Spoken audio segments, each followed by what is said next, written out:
Hello, everyone, and welcome. My name is Chad Toprak, and I'd like to begin by acknowledging that Freeplay hosts and broadcasts from the stolen lands of the Wurundjeri people of the Kulin Nations, where stories have been shared and games have been played since time immemorial.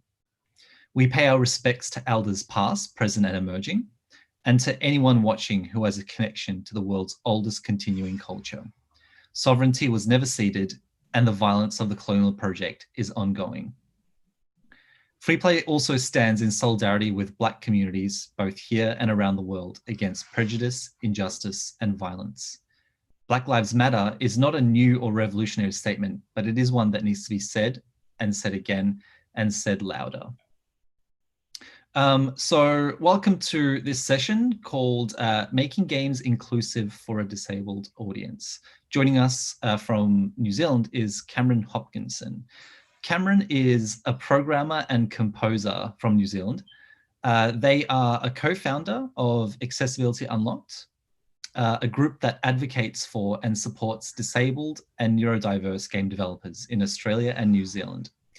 They are also part of the steering committee of the IGDA Mental Health Advocacy Special Interest Group.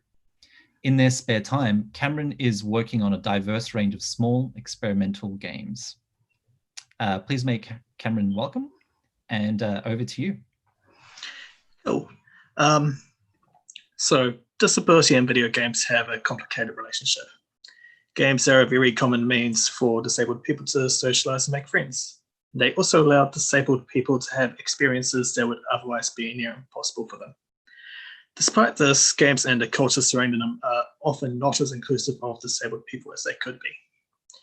Games frequently have problems with accessibility, such as insufficient subtitles or a lack of button remapping, that can make a game uncomfortable or unfeasible for disabled players to play. Disabled characters are also quite rare in games, and those that do exist are often built off demeaning tropes and stereotypes, even in games with well-considered accessibility features. Today I'm going to talk a bit about how we can make games more inclusive by discussing accessibility and how disabled people are represented in games. So this slide is now mostly redundant, but I do just also want to point out that I'm autistic, which, short version, autism is a neurological condition that affects an astonishing range of things, including my social skills and my ability to handle environments that are filled with all sorts of noises and sounds and all sorts of things. So making games inclusive of disabled people, as far as I'm concerned, it has two major aspects: accessibility and representation. Having a game that's accessible means disabled people can actively participate in your game. If a game isn't accessible, then there will be sections of a game that will either be unnecessarily difficult or impossible for people to play. And representation, which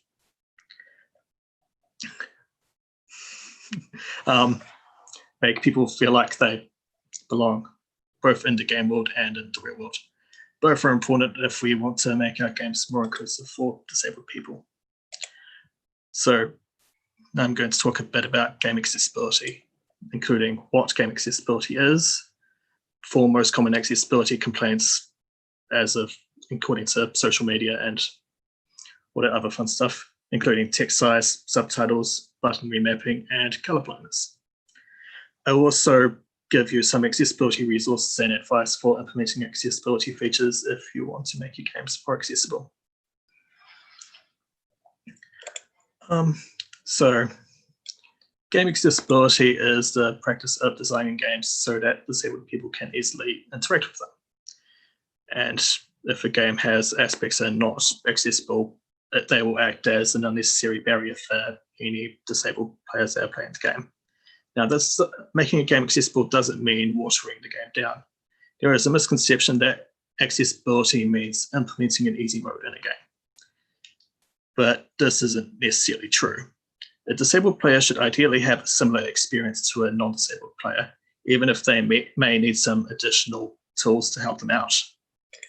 I also want to talk a bit about the curb cut effect, which is a phenomenon where some accessibility features may also benefit non-disabled people in addition to disabled people. They're named after curb cuts, which are these slopes that are carved into footpaths that were designed to let wheelchair users cross roads more easily. But they're also really useful for anyone using prams, trolleys, or pushing anything else with wheels across the road. Disabled people should be reason enough to implement accessibility features, but consider the usability benefits for a non-disabled audience an extra benefit. So according to the World Health Organization, approximately 15% of people are disabled. Now, only a reasonably small, this includes people with reasonably minor disabilities. However, even minor disabilities can affect people's capacity to play a game. So I'm going to discuss the 4 main accessibility complaints in video games. First of all, text size. Text size in games is often unnecessarily tiny. This doesn't just affect players with low vision, but also affects players who have conditions such as dyslexia, or just anybody who is playing a game on a small screen. So how big should text in games be? There isn't a single accessibility standard for video games yet, but there are multiple sets of guidelines. The Game Accessibility Guidelines recommends all text should be at least 28 pixels at 1080p, and the Xbox Accessibility Guidelines recommends all text should be at least 26 pixels at 1080p on console, and 18 pixels at 1080p on PC, just because people playing on PC will be sitting close to the screen. Now, the size will need to scale with resolution. So if you're making a game that supports 4K, when it's in 4K mode, the text size will need to be even larger. Lovers in a Dangerous Space-Time is a co-op spaceship piloting game that has a good text size. Even in this shrunken size, the screenshot here has nice, easily readable text. According to Game Accessibility Guidelines, the text size here is 32 pixels at 1080p. Next accessibility complaint is subtitles, which are the text display of sounds and speech in a game, and they are crucial if there's any information that's conveyed only through audio.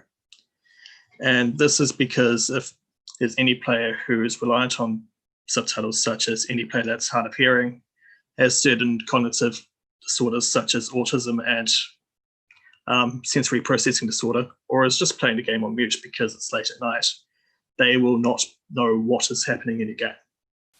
Now, because subtitles are only displayed for a short period of time, they have extra requirements on top of other game text.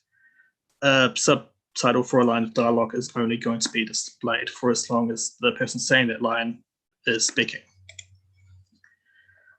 So subtitles should be enabled when the game is booted, or you should let players enable and customize subtitles once the game is booted. You shouldn't launch straight into the opening cutscene with subtitles disabled. This means any player that's going to need to use subtitles is going to need to watch the opening cutscene twice. Once twiddling their thumbs and the second time actually finding out what's happening. And I can promise you this, if the player has to watch the opening cutscene twice, that is going to affect their first impressions of the game. You should also display names of whoever's talking in subtitles. This is because based on the framing of a scene, it isn't necessarily clear who is speaking, and adding names to subtitles will remedy this. You can also color code subtitles, but that can potentially run into issues regarding color blindness and contrast, so names are generally preferred. You should also subtitle important sound effects in addition to speech. So to give an example of this, you won't need to subtitle a character's footsteps unless they're important. That is not meaningful information. Whereas if you're in a scene where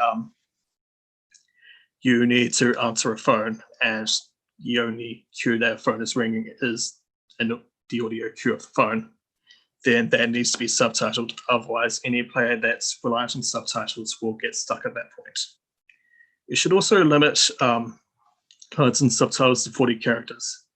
And this is because if your lines are too long, players reading subtitles are going to need to frequently bounce from the left of the screen to the right of the screen, which when you're doing that, it's really hard to pay attention to what's actually happening at a given moment. And you should also only display 2 to 3 lines per subtitle, just to avoid having a big block of text floating in the middle of the screen that covers way too much of it. Subtitles should also be in mixed case, and this is because mixed case is easier to read quickly than text that is either in all caps or all lowercase. So as subtitles are only on screen for a short period of time, they need to be substantially bigger than other text so that they're easily readable. The Game Accessibility Guidelines recommends that subtitles should be able to be set at 486 pixels at 1080p, and the Xbox Accessibility Guidelines recommends that subtitles should be twice as big as all other text in the game. So that is 52 pixels at 1080p on console and 36 pixels at 1080p on PC. Now, this is quite large, so what you might want to do is implement resizable subtitles so that players that do need subtitles that big can have them, but for players that don't, they can change subtitle size to one that is more comfortable for them. Subtitles should be in a basic sans serif font because this is more easily readable by dyslexic people. There are fonts such as Open Dyslexic that are designed to be more easily readable to dyslexic people, but their effectiveness beyond sans serif text is disputed. So you can choose between the two, but either option is preferred to a serif font or a more decorative font. Now, I understand that font styles are often a big part of a game's aesthetic, and in that case, you might want to include a toggle to change font style between your more decorative font and a basic sans serif font. This is something Untitled Goose Game does. The cursive text and the to-do nodes are a big part of the game's visual identity. It contrasts nicely with the chaos that you're about to unleash. However, this text is also quite hard to read, whereas the sans serif font, it's not as pretty as the cursive text, but it is much more easily readable for players who do need more easily readable text. And another thing you can do for subtitles is letterboxing, and this is adding a background to subtitles. This helps them remain visible even if it's an environment where text would be a similar color to subtitles. So, for example, say you are making a game set that has largely dark colors. It's set in some caves or another dark setting. White subtitles would be fine in that instance. However, if that game also for some reason has a snow level, the white subtitles are going to be near unreadable against white snow. In this case, letterboxing is going to be necessary. You should also let players modify the opacity and color of letterboxing where possible. This is because some players are going to need the hard contrast of black letterbox against white text. However, this can be intrusive for players who don't need that, and it can also be painful for people with conditions such as astigmatism to look at. So letting players customize letterboxes would help make the feature even more accessible. So to finish off talking about subtitles, here's an example of some really good subtitles in Gears of War 5. The text size is nice and big. The subtitles clearly state who's speaking and the context that they're speaking in. It wouldn't necessarily be clear from the screenshot that people are talking over radio without that information. Font is a sans serif font, so it's easily readable. Line length is not too long, so it all fits neatly on the center of the screen, and the subtitles are nicely letterboxed, so that the white text still stands out even when it would be against the more illuminated parts of the staircase. Next accessibility issue I want to talk about is button remapping. Players should be able to rebind their inputs, as no matter how hard you try, one control scheme is not going to work for every player. There is a wide range of disabilities out there that are going to affect different players' capacity to use certain inputs. Presets are useful, especially when you can use them as a starting point to then create a custom button mapping that works for you. but they shouldn't replace custom button mappings by themselves. And I don't think I've seen a game fail to do this yet, but tutorials should be updated to match custom button settings. Otherwise, they're going to be incorrect. Now, it's useful to know that every current gen console has system-wide button remapping. However, this is not a replacement for in-game button remapping and is a safety net for games that don't have it. And there are multiple reasons why in-game button remapping is preferred. For example, button props in-game will be incorrect as the game won't know that the system's controls have been changed. And players will need to change systems controls before and after playing a game beforehand to change them to a setting where they can play your game, and afterwards so they can play other games. Consider letting players create multiple custom control assignments. This is because some players may need different controls in different circumstances. So in a first-person shooter, a player using a sniper rifle might need different controls than when they're using a machine gun.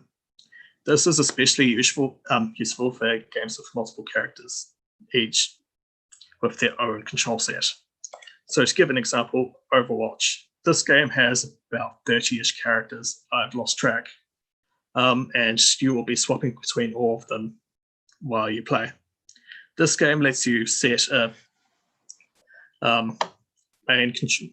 gives you main control settings where you can set the controls that by default all characters will use. However, you can also override them for specific characters. So if you need one character to have a mildly different control scheme than every other character, you can do that. And while we're talking about inputs, there are some inputs that are impossible or painful for players with certain motor-related disabilities. The two main culprits of this are long button holds, so holding down the button for a lengthy period of time, and button mashing, repeatedly pressing a button in a short space of time. This is especially a problem for quick time events, cutscenes with prompts that a player needs to input in order to continue. If you have quick time events in your game, consider letting players just press a button prompt once. Or you can do as Spider-Man did and just let players disable quick time events altogether. There are a lot of players who don't like quick time events, so they would appreciate doing that as well. And in cases where there are, you have actions that require a button to be held down, such as if you're sneaking in a game and you need to hold down the sneak button while you're walking, consider having an option to let a player toggle that, so they can press a button to start sneaking and press a button to stop sneaking. And the last frequent accessibility complaint I want to talk about today is color blindness. This is a very common disability where some people can't differentiate between certain colors. It affects 1 in 12 men and 1 in 200 women, and takes numerous forms. Most common forms of color blindness affect differentiation between red and green. And here is an image of red and green peppers with a filter applied to it to simulate a type of color blindness called deuteranopia. The left peppers in this image are green and the right peppers are red. However, looking at this image, it would be near impossible to tell them apart. And this absolutely comes into play with games. In this PlayStation game, Crash Bash, there's a mini game where you have to jump along tiles to change them to a color, and then jump into these purple boxes to convert them into points. However, while it's easy to differentiate to tell which tile belongs to which player if you don't have color blindness, if you do have color blindness, it becomes significantly more difficult. So one way to avoid this issue is to just minimize color use where possible. Try to use symbols, shapes, and text to convey information instead. This helps prevent situations where color blindness can just outright prevent progress. Color is still useful as a means to convey information. However, it should be supplementary. Players should be able to tell items apart without using color.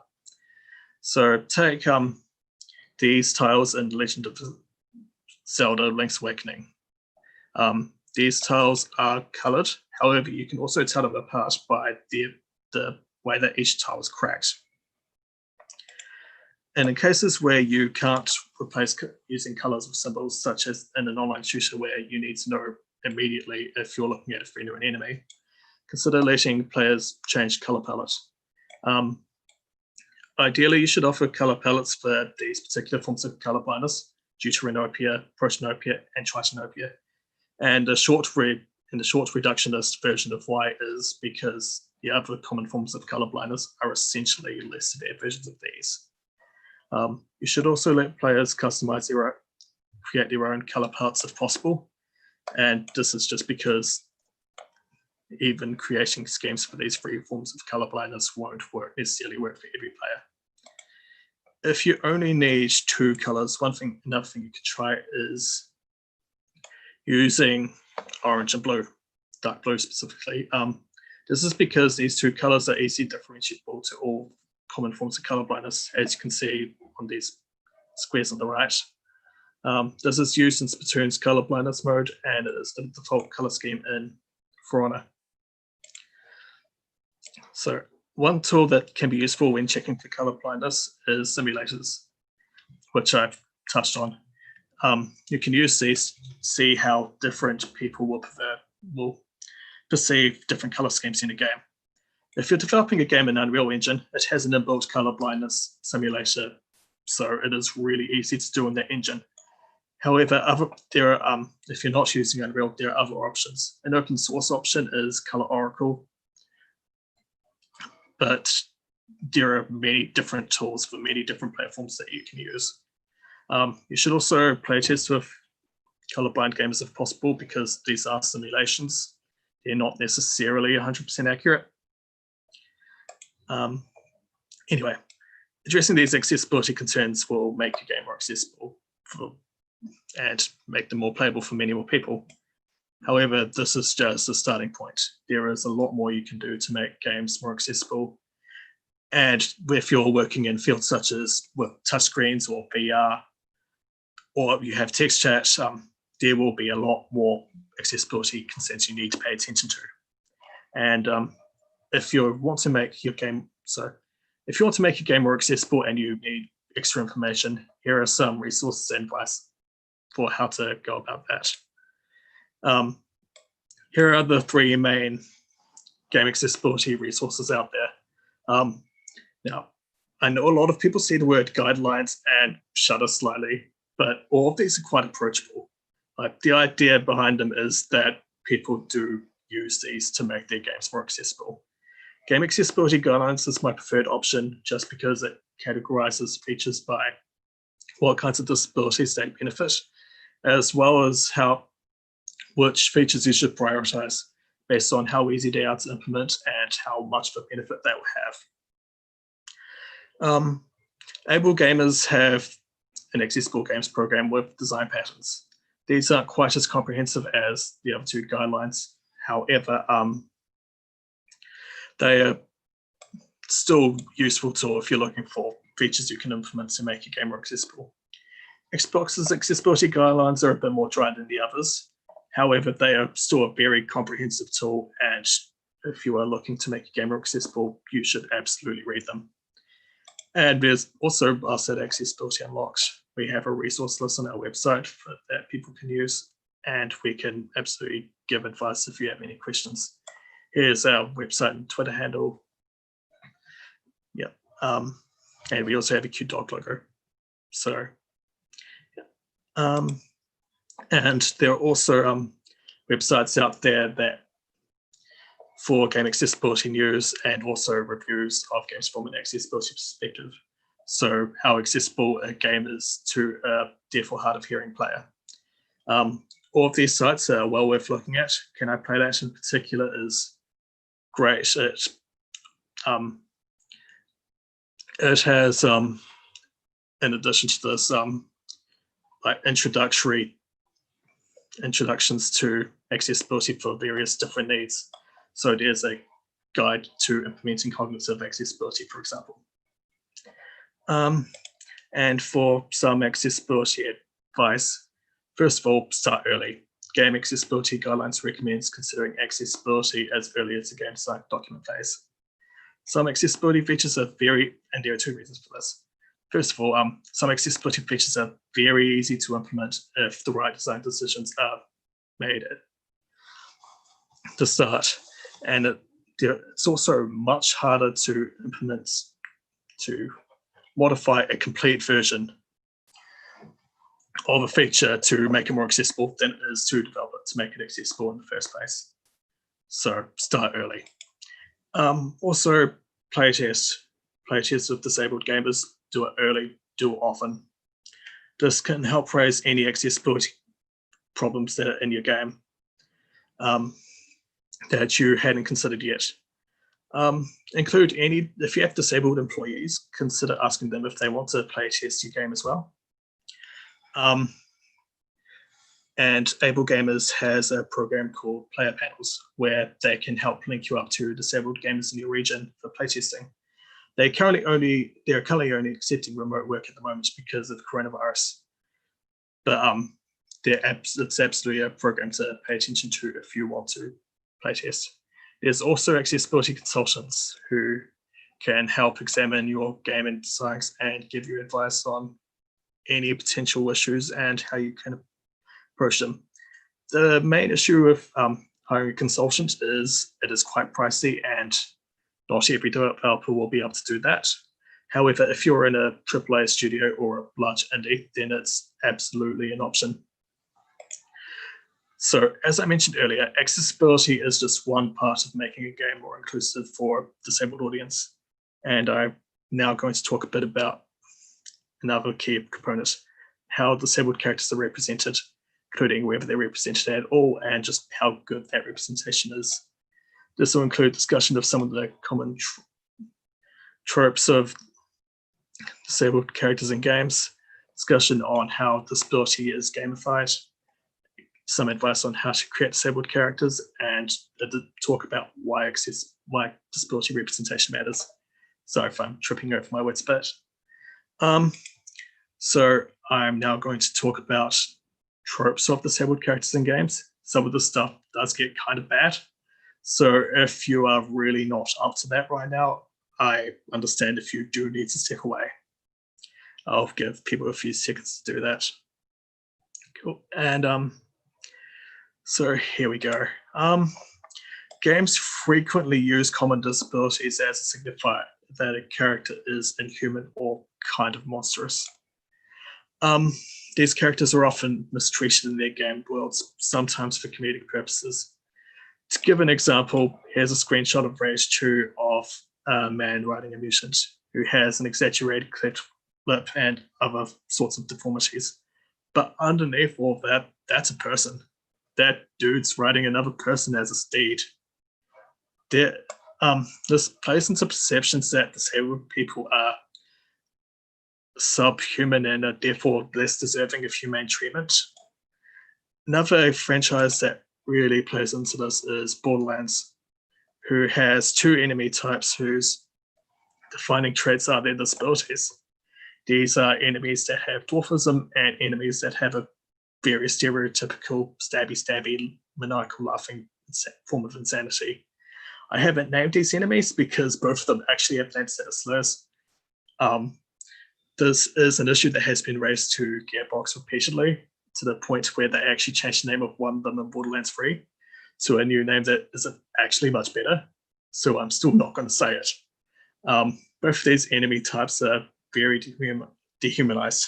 They are portrayed as mindless entities that only exist to kill the player or be killed by them. And on a related note, insanity. It is frequently included as a mechanic or a personality trait in games. So not only is insanity an outdated model being replaced with various mental illnesses and neurological conditions, it has a horrific history of institutionalization, eugenics, abusive treatments, and other horrors. The most egregious use of insanity in games, though, is its usage in horror games as a form of monster. There are a lot of games out there that are set in mental asylums, where the point of the game is to escape while avoiding insane inmates who are trying to kill you. There is a stigma against mental illness, where mentally ill people are more likely to attack and finally assault people than regular people. But this is not accurate. In fact, the opposite is true. Mentally ill people are significantly more likely to be assaulted by non-mentally ill people in their lifetime. I've seen varying numbers to this, but the general sort of ballpark is that mentally ill people are 4 times more likely to be assaulted. And so the way that a lot of games use insanity absolutely contributes to the stigma surrounding mental illness. One thing I have to give Darkest Dungeon a credit for is it explores the way that horrific events impact our personalities in a way that avoids contributing to stigma of mental illness, and it does so by replacing a sanity mechanic with a stress mechanic. If a character becomes sufficiently stressed, they don't suddenly gain a mental illness, which, to be frank, that isn't really how that works. Instead, their personality changes. A character who's been through a lot might become a lot more selfish and take actions that favor them at the expense of the rest of their party members. And following on from all of this, there is a tendency to portray disabled characters as villains in media. And it is very common for these disabled characters to be the only disabled characters in these works. This usually comes in 2 forms. This ability to make the villain more scary. So if you want to create an intimidating villain, give them some scars, a hook hand, anything to just make them look less like a normal person. There's also, I don't know why this happens, but this ability used as a character motivation behind being evil. So to give an example of this, I never actually saw Detective Pikachu just because I found out that the villain of that film, like, his entire motivation was he was pissed off that he was disabled. And I couldn't bring myself to watch that, even though I was really looking forward to seeing that movie. An example in games, however, is Nathan Prescott from Life is Strange, a character who does all sorts of heinous things, but they're all attributed to his mental illness. Another common disability trope in games is what I call technological overcompensation. This is when disabled characters in games are given technology that doesn't just negate their disability, it overcompensates for it. So instead of a character just having a regular prosthetic arm, they'll have some kind of robot arm that can shoot rockets and electrocute people and slow down time and all sorts of other fun things in addition to just being a better version of a regular arm. Now, from a power fantasy perspective, I understand this completely, but there's absolutely the possibility that you're playing into negative stereotypes about disabled people when you do this. One issue with this is a lot of games that do this tend to sidestep characters' disability completely. And I'm not saying that every depiction of a disabled character in games needs to go into a tragic backstory that explores their disability in depth. But these games don't touch on it at all. And I just feel like that's a missed opportunity. Don't even need to do too much. There's an anime called Full Metal Alchemist Brotherhood that has a character with a prosthetic arm and leg. And while the arm is just a metal arm that acts as a regular arm, but better, it breaks and it needs maintaining.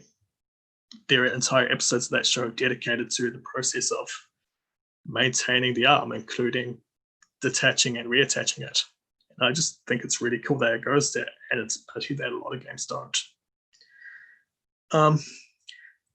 And another issue with this usage of technology is that it can play into uncomfortable notions of curing disability.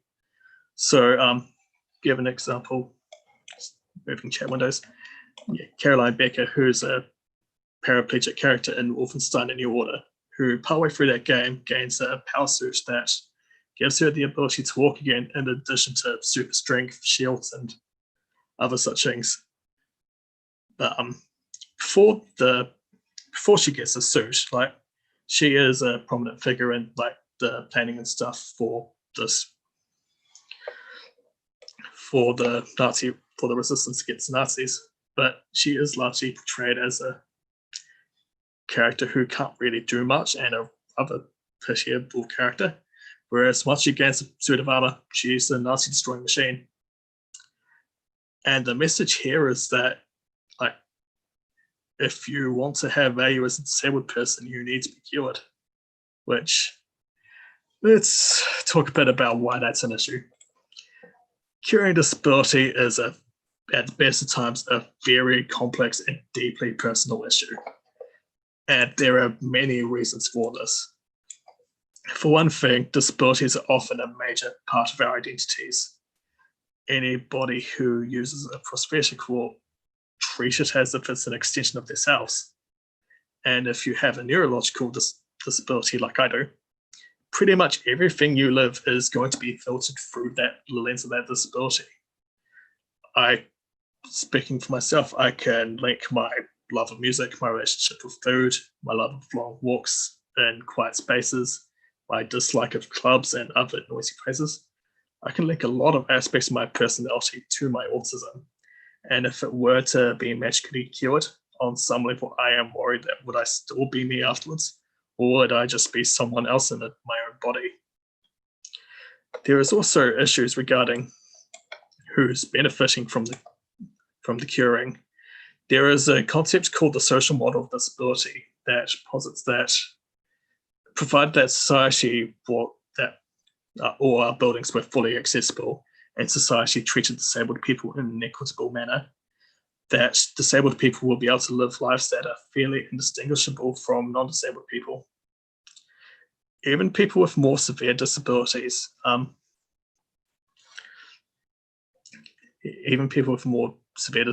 can live healthy, fulfilling lives. And if you were to ask them if they're being cured, is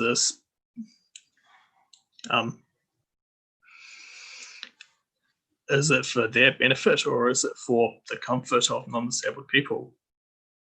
And also, just for some disabilities, cures often have really dark histories. I've touched on this in the insanity slide, but yeah, and I'm not going to go too deep into this, but yeah, I think the main thing I want to get here is if you want to convey a disabled character, just be sure you know what you're getting into with the concepts that you're exploring.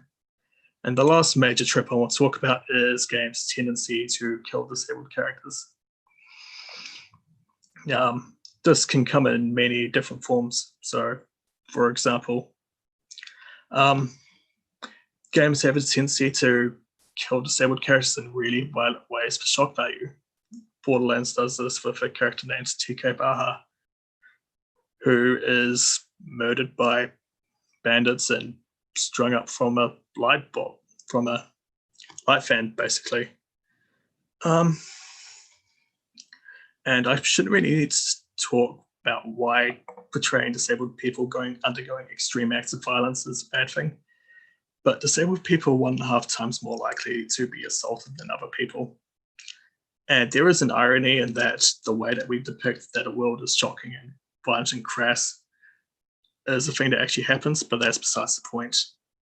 There's also issues where games will kill off disabled characters as character development for other characters. An example of this is in Detroit Become Human. There's a character named Carl who's a paraplegic whose death serves as a catalyst for another character, an android named Marcus, to gain sentience. And perhaps the most troubling way that games can kill disabled characters is the notion of murdering a character as an act of mercy. An example of this is Chloe in Life is Strange, who, after she gets in a car accident, is disabled, and you're given a moral choice of whether to kill her or let her live what the game calls a miserable life. Now, any person who has any disability will tell you that disability often sucks. But the idea that being disabled means that the human thing is being killed, that is a really troubling idea. And perhaps one thing we could look at instead is how we can make disabled people's lives easier so we don't need to feel like killing them is the only way to make them happy. And the other problem with this idea is that pretty much every month I see an instance of a disabled person who is murdered by a family member and it is treated in the media as an act of mercy. Public response to this usually isn't outrage at the killing, but sympathy to the family member that did it. And I've seen cases where the family members in question would get arrested and petitions would be signed to get them released again. So just the point here is, if you're conveying disability, make sure you do so in a way that doesn't feed into ideas that are killing disabled people. And now I want to talk a bit about how disability is gamified.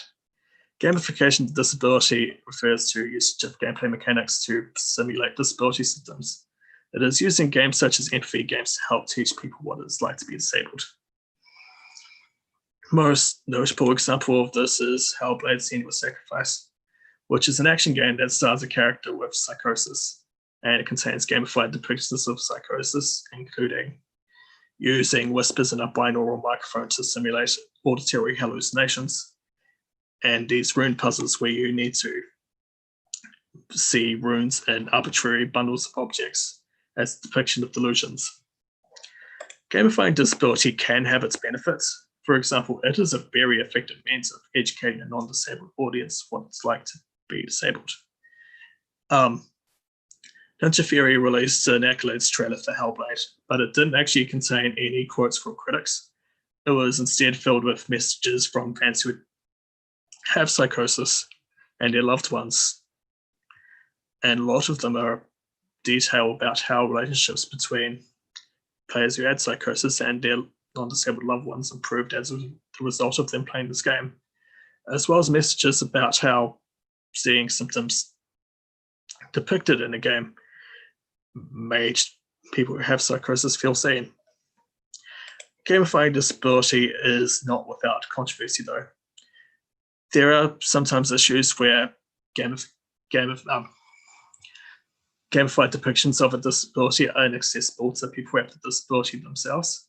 And the big reason for this is because they're experiencing a depiction of a disability on top of their actual disability. So to give an example from Hellblade, I saw people on social media talking about how a mechanic in the game, this permadeath mechanic where Senua had rot in her left arm that each time she died would grow. And if the rot reached her head, the save would be deleted. I saw a number of players who had psychosis talk about the mechanic and say that they found it so stressful that they stopped playing. Any depiction of a disability that is not accessible to people who have that disability in question, that is an issue. Gamified depictions of disability also often focus on the medical aspects of disability and not the social aspects.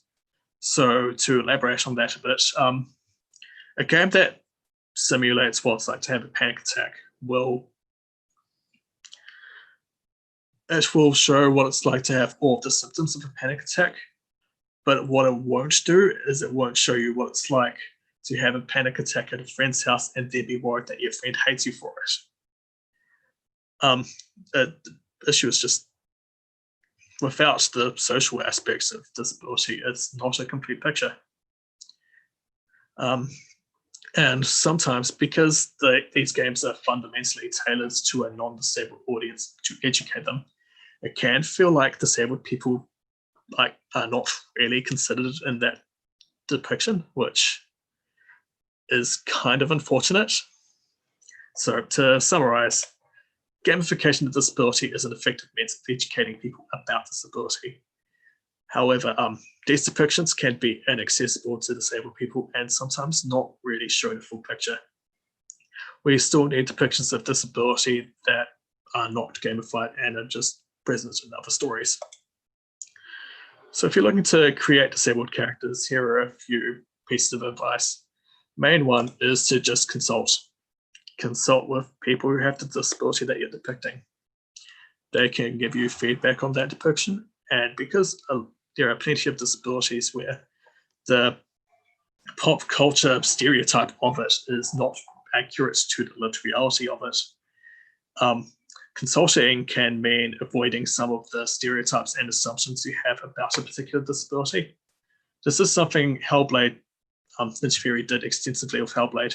They consulted with psychologists and people who have psychosis rather extensively, and the result was a depiction that was praised quite heavily for its accurateness. Also, when creating a disabled character, involve disabled creators. Have disabled people involved with fields such as writing character, mocap, animation, and voice acting. This can help make a character feel more authentic because the people creating it have lived experience of what the disability that you're depicting is like. They can also help give you ideas on where you can take the character and just give you advice on how your depiction is currently looking. The Netflix series She-Ra and the Princess of Power had an autistic character named Intractor, and an autistic crew member largely defined her movement and played a massive role in creation of her character arc. And the result was a character that is very highly praised by that community. Also, just this isn't a universal truth, but a lot of disabled people would appreciate the opportunity to work on a character like them. And make sure your disability is diverse. A lot of this isn't necessarily a games issue, but a lot of disabled characters in media are straight, cis, white, and male. And on top of this, there are certain disabilities that are stereotypes to belong to certain demographics. An example of this is the tendency to associate autism with white men. Overwatch has a character named Symmetra, who is an autistic woman of color, which in media is an absolute rarity. Off the top of my head, she would be might actually be the only one I could name. So yeah, more diversity amongst disabled characters. And now I'm going to talk a bit about why depictions of disabled characters matter, and I'm going to do so by talking about my experience in playing a 2011 game called To the Moon. To the Moon was a narrative-based game about a pair of doctors who are hired to perform a procedure to rewrite the memories of people on their deathbed, so they die having fulfilled any unrealized desires, even if it is only in their head. This game has two characters that are autistic, and one of them is one of the major characters, River, who was the wife of the patient who was having his memories rewritten. I first played this game towards the end of high school. I would have been in year 12, I think. And at the time, I was very self-conscious about my autism. I had not seen any depiction of an autistic character in media at this stage. The closest I had gotten was Leonardo DiCaprio's developmentally disabled character in What's Eating Gilbert Grape, a film I had to analyze in English class. While Leo's character is not specified as being autistic, he had traits that came across as that resembled autistic people. And all I could think of watching Leonardo act as this character and how other people interact with this character is this what neurotypical people really think of us? As loud, obnoxious burdens that are holding people back. I went into To the Moon with no idea that the game had a major character that was autistic. But when River was introduced, I felt a kinship with her character near immediately. She would keep doing all of these things that were bizarrely relatable. For example, the first scene she is in, her husband wants to play a piece for her on piano that he wrote on a piano which he had moved into her room. She said that he didn't need to do this and that if he played with the door open, she would have been able to hear him just fine. She missed the implication that he was trying to have a romantic moment and thought he just literally wanted to show her a piece of music that he wrote. Things like this continue to happen as the game progresses. Then characters begin discussing River's condition in vague terms, and it sounded like autism. About halfway through the game, we see a memory of when River was diagnosed. During the scene, the doctor hands River a book by a famous specialist on what used to be known as Asperger's syndrome. And in that moment, I froze and spent around 20 to 30 minutes crying. It was the first time I had seen autism mentioned in fiction, and just the sheer act of having the existence of people like me acknowledged in a not terrible way was profound. An especially strange and poignant aspect of the scene was that the specialist in question was a man named Dr. Tony Atwood. Now, he is a bit of a maligned figure amongst the autistic community for understandable reasons, but he just happened to be the man that diagnosed me. It doesn't stop there though. Ripper's depiction goes deep into multiple facets of the autistic experience, including wanting social contact but struggling to connect with others, the infantilizing manner in which autistic people's opinions are commonly just dismissed, and the struggle of going through sensory heavy environments with autism.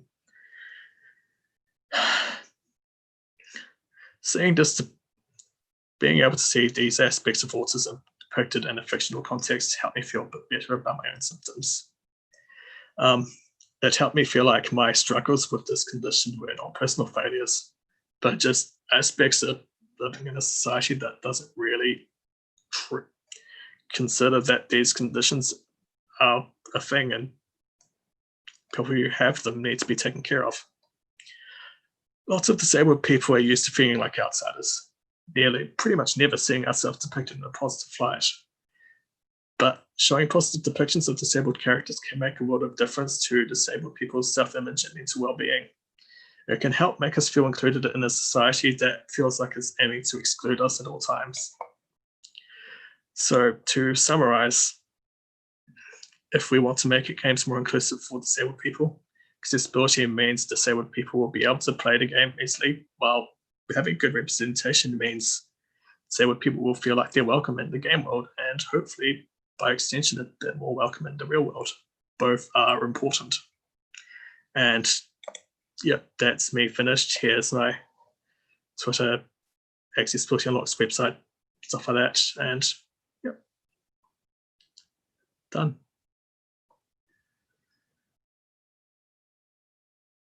Yeah, so we'll be having a Q&A. Cool. I'll be having a Q&A, and Freeplay people are just going to ask for questions in the YouTube chat and send them my way.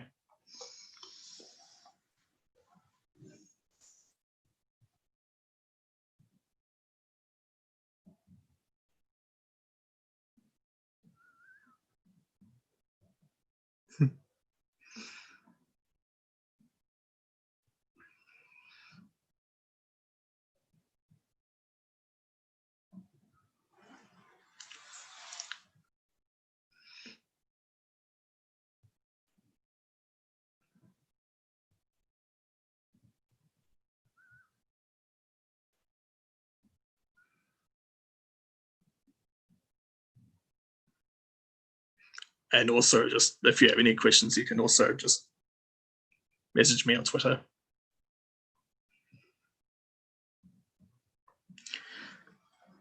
Any other games I've liked representation in?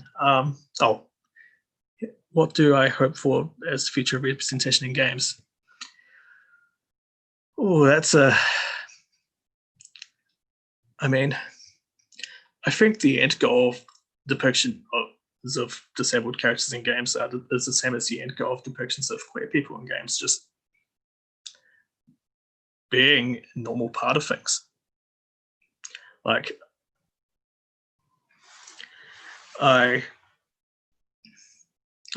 if that makes sense, like, I hope we get to a point where just having a disabled character in media is just a thing that's done. It isn't anything that's like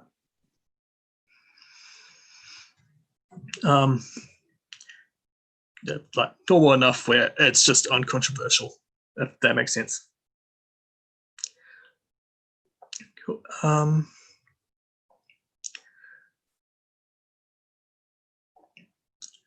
right, next question.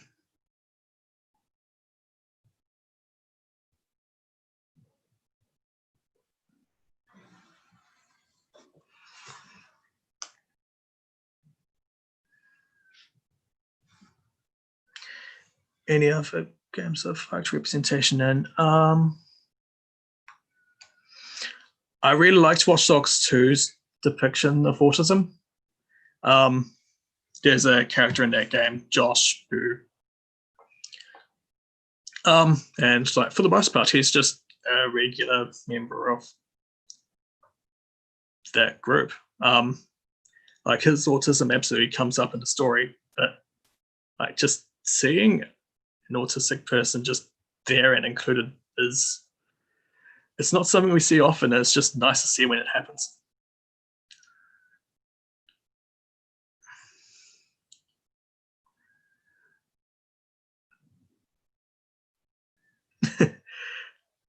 I am seeing chat and just thank you, everyone.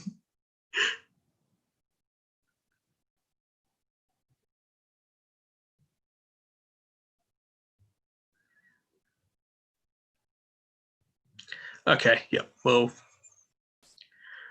I did just see one more question, which I'll quickly answer. When writing a disabled character, how much do you center their disability? It really depends. Like there are some, like depends on how deep you want to go off it.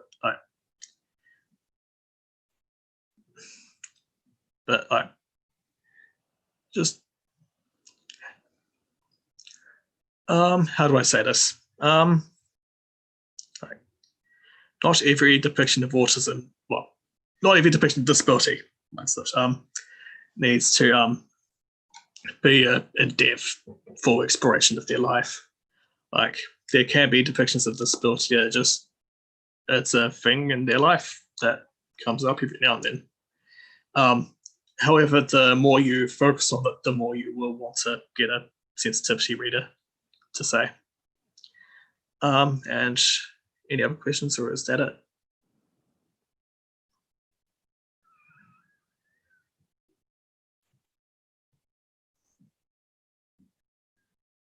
Oh, I just answered that question.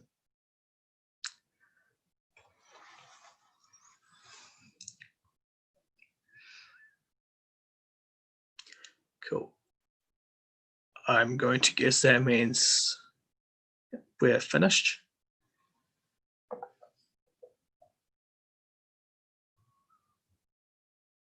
Cool.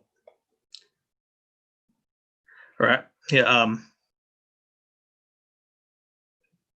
Thanks everyone for coming along. I hope that was helpful, and reach out if you need anything, and see ya.